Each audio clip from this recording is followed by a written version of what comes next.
Hello all, I Zatin welcomes you all to our YouTube channel A to Z Softtech. Here you will get educational videos related to NCERT subjects and technical subjects based on computer science. If you find our videos helpful to you, please like and share the videos, do subscribe the channel and hit the bell icon to get updates about new videos. To get more clarity on the topic, watch the video till the end. Please feel free to post your queries in the comment section just below the video. You can reach to us using our email, WhatsApp and Telegram channel. The link is provided in the description box below the video. You can find our video using hashtag Zatinsa, hashtag A to Z Softtech. Now, let's start with the topic. So today we are going to discuss about address generation. Address generation in microprogrammed control unit. Okay. Earlier we have discussed micro instruction sequencing. In micro instruction sequencing we have discussed two address field, one address field and variable format of address fields. Now depending on the address fields, the next instruction is to be fetched from the control memory. Now how the addresses are generated. Here two techniques are there. One is explicit and second is implicit. Okay, explicit means the address is explicitly generated, means there is some external logic which is used to generate the addresses.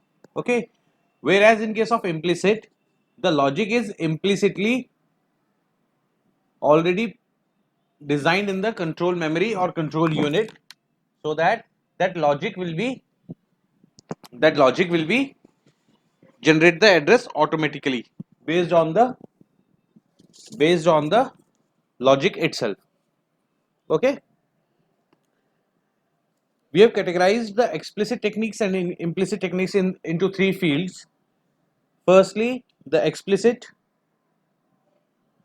address generation consists of two field, unconditional branch and conditional branch. We have already discussed about two field addresses. Conditional and unconditional branches are there, in which the execution sequence of program, listen carefully, the execution sequence of program is changed. Okay, now let आप एक programme बना रहे हैं and in that program you are mentioning एक function आपको call करना है when the previous result is zero, then this is called as conditional branch. Okay, another case you are calling a function without any condition, that is an unconditional branch means you are shifting the control sequence, the execution sequence from current location to some other location.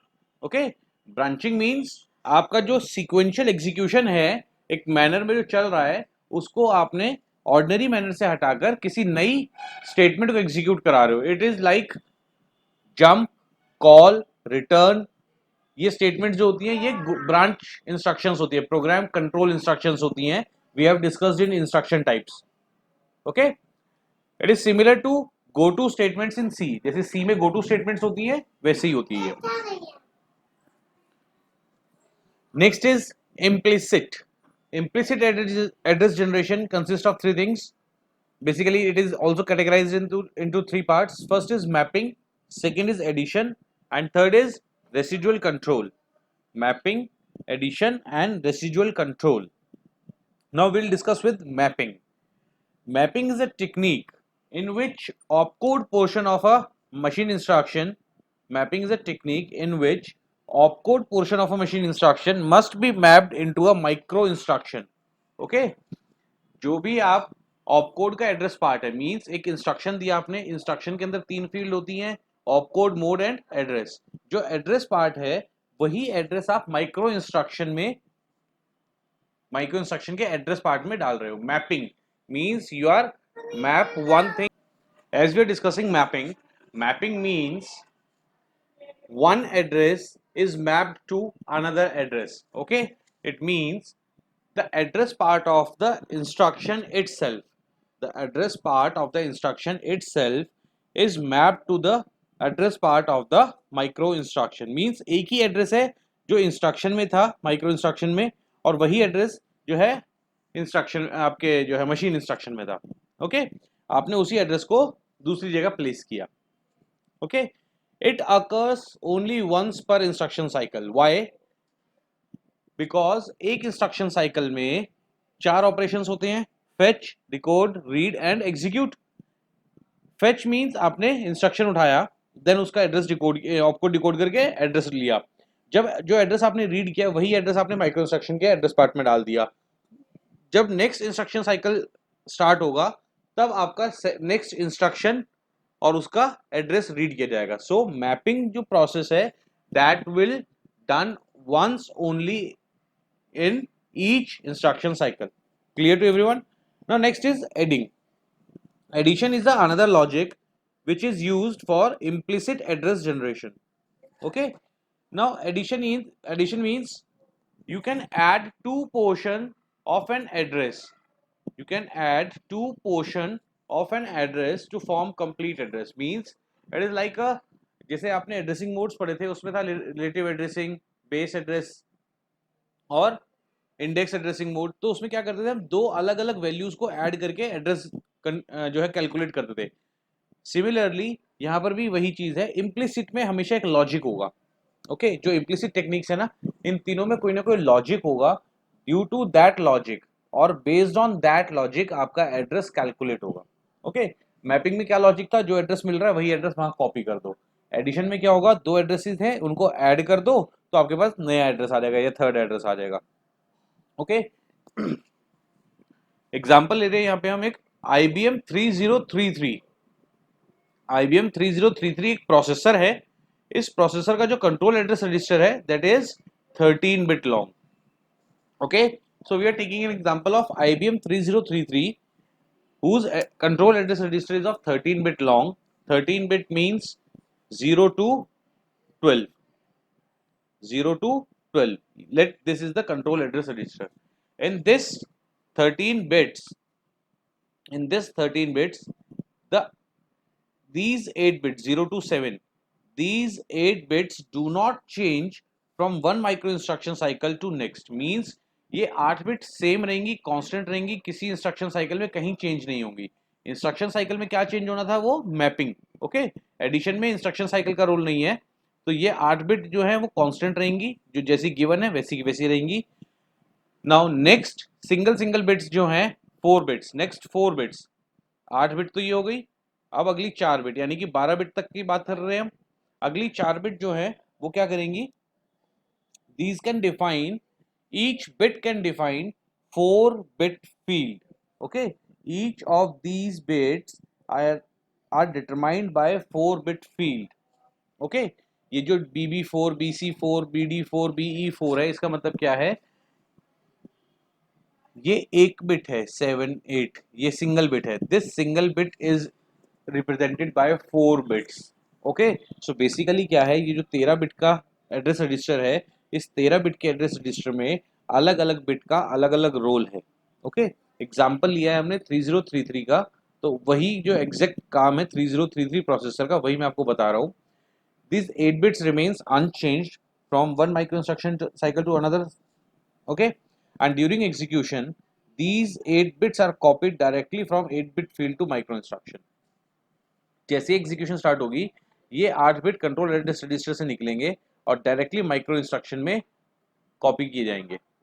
Okay, directly micro instruction में copy किए जाएंगे। If you remember the diagram of previous lecture in which we have discussed micro instruction sequencing, so first of all control address register is decoded, then it is providing you a address which is looking in the control memory. Okay, so ये जो 8 bit है ये वो address है जो change नहीं हो रहा, और इसको माइक्रो इंस्ट्रक्शन में डायरेक्टली लिख देंगे तो माइक्रो इंस्ट्रक्शन कंट्रोल मेमोरी से डेटा उठाएगी, इन्हीं 8 बिट का जो एड्रेस बनेगा वहीं से।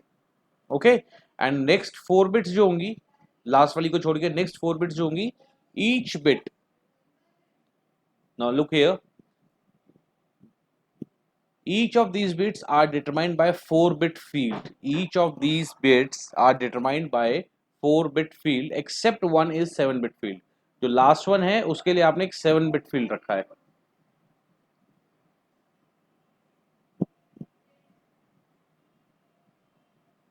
क्लियर?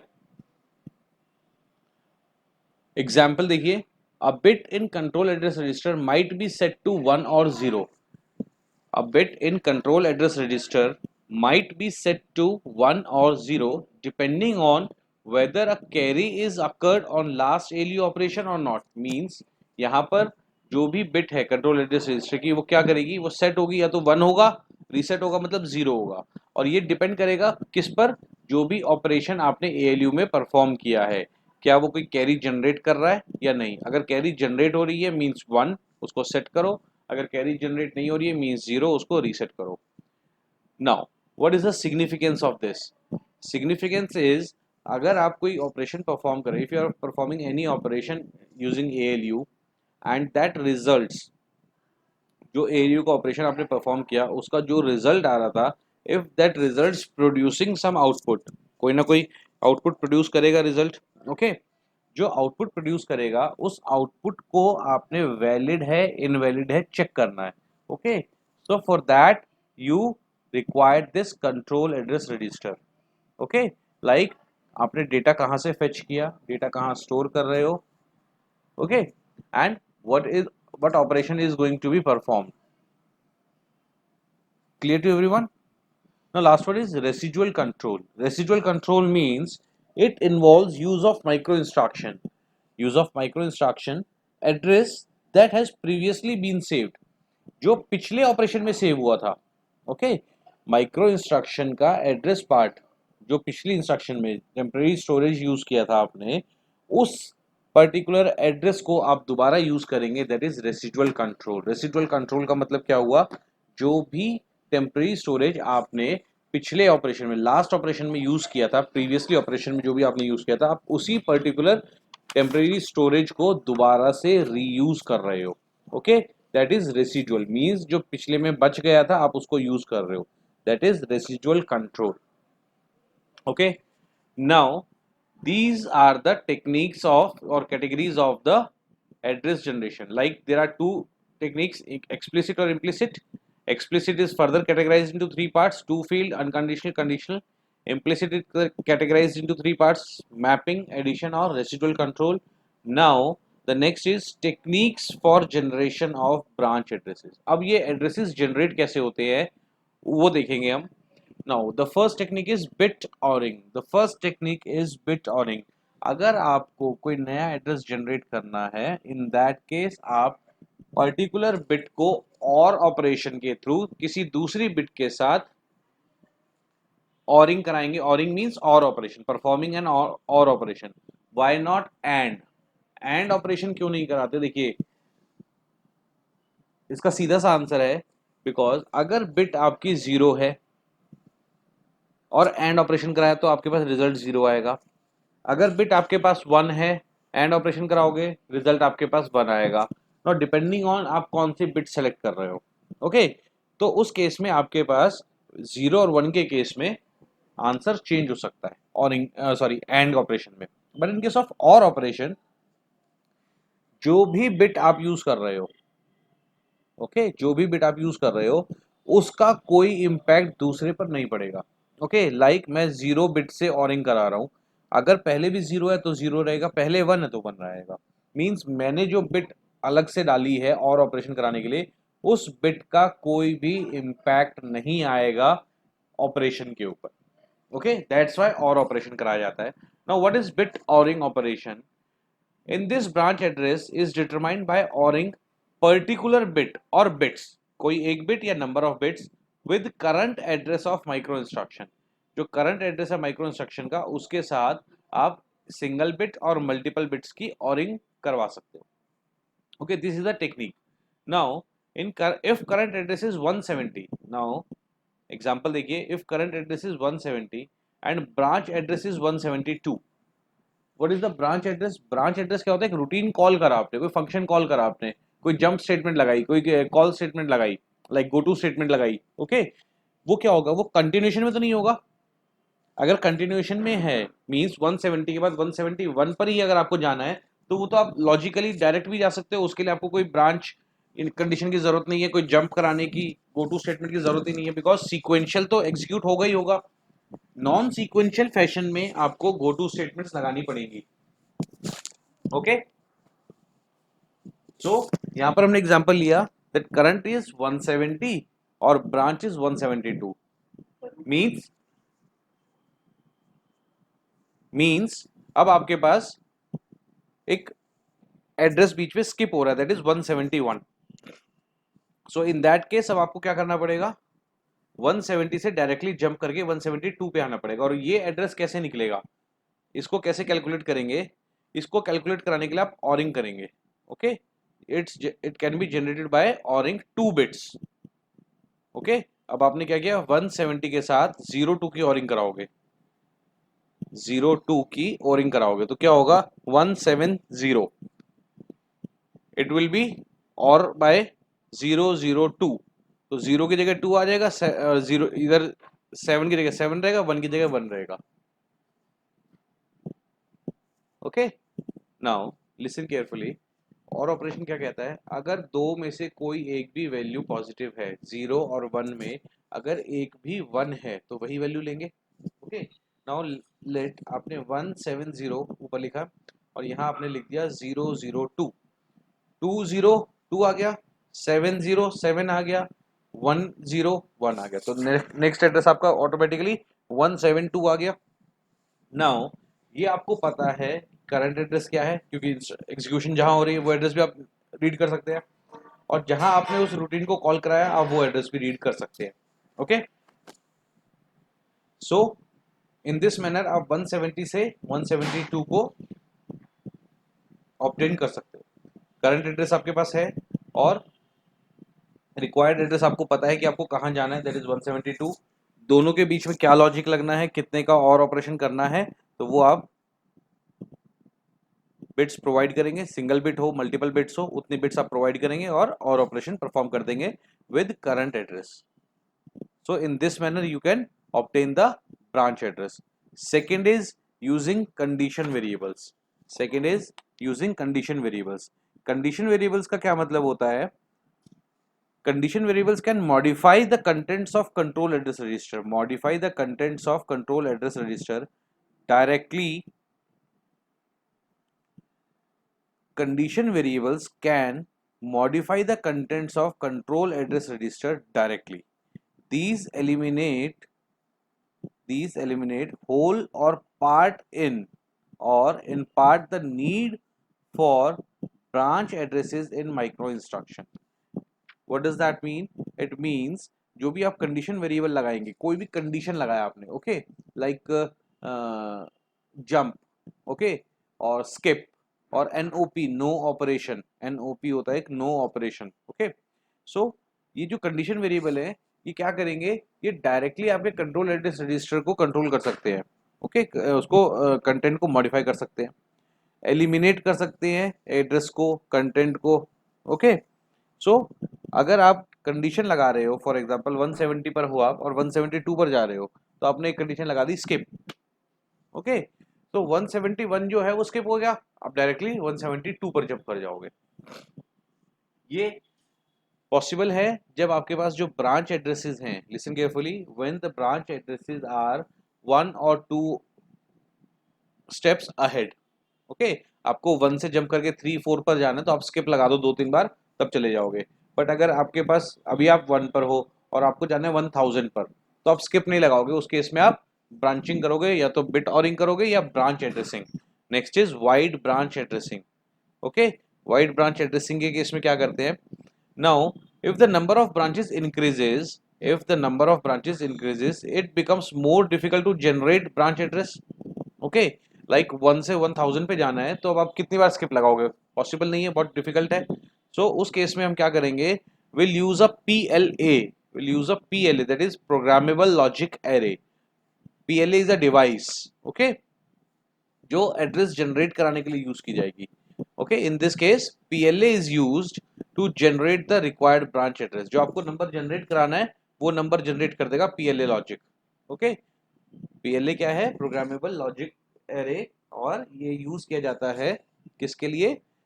एक ब्रांच एड्रेस को जनरेट करने के लिए। ओके, और जो भी ब्रांच एड्रेसेस इसके थ्रू आप जनरेट कराओगे, these are known as wide branch addressing. Okay, generating of branch addresses using PLA known as wide branch addressing. Okay, in this case what will happen, the instruction is provided to PLA. Instruction is provided to PLA. PLA will act as a decoder. PLA will act as a decoder and it will generate an address for desired micro routine. वो खुद से randomly एक address generate कर देगा। वो address अब आप अपने सब रूटीन को, प्रोग्राम को, जंप स्टेटमेंट को दे सकते हो, और अब वो ब्रांच एड्रेस जो है उस पर्टिकुलर इंस्ट्रक्शन का नया एड्रेस बन जाएगा। Okay, now opcode of a machine instruction is translated into starting address of corresponding micro routine. Now what will happen? Opcode of instruction, opcode of machine instruction is translated into, अब जो instruction थी उसका opcode जो है वो translate कर दिया जाएगा, चेंज कर देंगे किसमें? Starting address of corresponding routine. Routine और माइक्रो रूटीन, माइक्रो इंस्ट्रक्शन से अगर बना रहे तो उसको माइक्रो रूटीन कहेंगे। अब क्या होगा, जो आपका ऑपकोड है यानी कि जो इंस्ट्रक्शन का कोड है, क्या काम करना है, कैसे करना है, वही चेंज कर देगा, उसी वो कोड ही चेंज हो जाएगा इसमें स्टार्टिंग एड्रेस ऑफ सब रूटीन। सब रूटीन मीन्स जो भी आपने नया ब्रांच एड्रेस डाला है उसमें चेंज हो जाएगा। Okay, now opcode bits of instruction register. Instruction register जो है उसमें जो ऑपकोड की बिट्स होंगी, इसमें इंस्ट्रक्शन रजिस्टर में 3 पार्ट होते हैं ना, ऑपकोड, मोड एंड एड्रेस। तो ऑपकोड पार्ट जो होगा सिर्फ वही उसी की बात कर रहे हैं। Opcode bits of IR connects as input to PLA। PLA को ऑपकोड की इनपुट दी जाएगी और output of PLA is address. Output of PLA is the address desired. Okay, और you can see that the desired और required address of microroutine और subroutine. Microroutine और subroutine. Now how PLA works. PLA क्या कर रहा है, आप instruction register को PLA के साथ कनेक्ट कर रहे हो, बट PLA जो है वो सिर्फ ऑपकोड फेच कर रहा है और उस ऑपकोड को एक नए सब रूटीन के या माइक्रो रूटीन, कुछ भी कह सकते हो, सेम थिंग है, और सब रूटीन के ब्रांच एड्रेस को जनरेट कराने के लिए उस ऑपकोड को यूज कर रहा है। लाइक आपने कहा लोड, आप एक लोड इंस्ट्रक्शन लगा रहे हो तो लोड का एक अलग कोड होगा, ऑपकोड। अब उस ऑपकोड को यूज किया आपने, कहाँ से लोड कराना है वो एड्रेस किसने दिया आपको? PLA ने। ओके, तो ऑपकोड और एड्रेस इन दोनों का कॉम्बिनेशन है। अब वो आप डायरेक्टली उस पर्टिकुलर एड्रेस पर जंप कर जाओगे। Clear to everyone? Now next is micro instruction with next address field. अगर आपके पास सीक्वेंशियल मैनर में चल रहा है, in that case what will you do? Micro instruction with, now next is when what is the meaning of micro instruction with next address field? Be now sequential manner में जब आप execution कराना चाहते हो तो वो कैसे होगा? sequential manner में ब्रांच इंस्ट्रक्शंस नहीं होती। sequential manner में ब्रांच इंस्ट्रक्शन नहीं होती। ओके, ब्रांच इंस्ट्रक्शन क्या करती है, आप चल रहे हो and it is like similarly आप एक पाथ पर वॉक कर रहे हो एंड रास्ते में कोई गड्ढा आ जाता है तो आपको उस गड्ढे को जंप करके निकलना पड़ता है। ओके, और जंप करने के लिए आपको कुछ टाइम वहां पे देना पड़ता है। इट इज नॉट लाइक कि आप आराम से चल रहे हो, अचानक से खड़े खड़े जंप कर रहे हो, उसमें कुछ टाइम एक्स्ट्रा लगेगा। सो उस केस में क्या होता है, it wastes one cycle. It wastes one cycle. How? In case of control unit मैं बताता हूँ ये कैसे होता है। आप एक सीक्वेंशियल मैनर में एग्जीक्यूशन कर रहे हो, 1 2 3 4 5, पीसी रजिस्टर यानी कि प्रोग्राम काउंटर वो क्या करेगा, एड्रेस ऑफ नेक्स्ट इंस्ट्रक्शन उठाता रहेगा। एड्रेस ऑफ नेक्स्ट इंस्ट्रक्शन आ गया, अब आप उस एड्रेस पर जाओगे नेक्स्ट एग्जीक्यूट कराने के लिए। Okay, but suddenly next instruction क्या आ गई है? नेक्स्ट इंस्ट्रक्शन आ गई है आपके पास कोई ब्रांच। नेक्स्ट इंस्ट्रक्शन आ गई कोई ब्रांच, तो आपका क्या होगा, जो एड्रेस ऑलरेडी चल रहा था, जो एड्रेस ऑलरेडी चल रहा था, अब वो एड्रेस तो फ्लश आउट होगा। वो एड्रेस फ्लश आउट होगा। फ्लश आउट का मतलब क्या होता है, लाइक अब आपने 5 एड्रेस 10 एड्रेस पहले से रीड कर लिए हैं जो आगे एग्जीक्यूट कराने चाहते हो। ओके, सडनली कोई कॉल स्टेटमेंट आ जाती है, जंप स्टेटमेंट आ जाती है या रिटर्न आ जाता है, तो क्या होगा, आगे वाले जो एग्जीक्यूट करने वाले थे वो तो नहीं होंगे। अब आपका प्रोसेसर का जो कंट्रोल है वो शिफ्ट कर जाएगा ब्रांच एड्रेस पे। ओके, जैसे ही ब्रांच एड्रेस पे शिफ्ट करेगा मींस जो भी आपने फेच किया हुआ था, डिकोड किया हुआ था, वो सब खत्म हो गया। अब आप उसको वेस्ट हो गया, अब दोबारा से रीस्टार्ट करो। So in this manner one cycle, time period of one cycle is wasted. Clear? Many micro instructions having common functions to implement. बहुत सारी इंस्ट्रक्शंस होती हैं जो कॉमन फंक्शन इंप्लीमेंट करती है। कॉमन फंक्शन का मतलब क्या होता है, लाइक पहली इंस्ट्रक्शन भी यही काम कर रही है, दूसरी इंस्ट्रक्शन भी यही काम कर रही है, फेच करना है, सारी इंस्ट्रक्शन फेच करेंगी, सारी इंस्ट्रक्शंस आउटपुट को फेच करेंगी। So to reduce the number of cycles consumed by branch instruction, so to reduce number of cycles consumed by branch instructions, another strategy is to place next address field one with each micro instruction. Means अगर आप हर बार jump लगाओगे, what is the need of next address field? I'm saying अगर आप हर बार jump statement लगाते रहोगे, एक statement execute की, अगली स्टेटमेंट फिर जंप, तो जंप लगा रहे हो इसका मतलब वो क्या कर रहा है, प्रोग्राम काउंटर को फ्लश कर रहा है और दोबारा जंप वाला एड्रेस डाल रहा है। Okay, now in this case, एक पहली बात तो एक तो टाइम पीरियड वेस्ट होगा, प्रोसेस स्लो हो जाएगा। सेकंड, बहुत सारी इंस्ट्रक्शंस है जो सीक्वेंशियल मैनर में एग्जीक्यूट कर रही हैं, वो जंप नहीं कर रही हैं। आपने 10 स्टेटमेंट के बाद एक जंप स्टेटमेंट लगाई तो वो हो सकता है, बट अगर आप हर स्टेटमेंट में जंप लगा रहे हो तो क्या होगा, उससे नंबर ऑफ साइकिल्स रिड्यूस, जो नंबर ऑफ साइकिल्स ज्यादा हो जाएंगे।